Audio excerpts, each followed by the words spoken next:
Meaning of impeach. Impeach.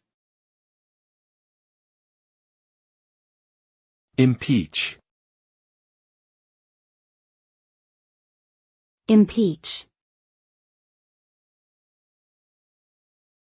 Impeach.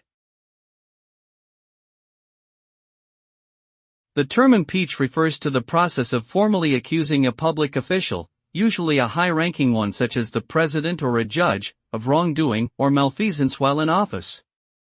The result of an impeachment trial can vary, but ultimately it is decided by the governing body whether or not to remove the accused from their position.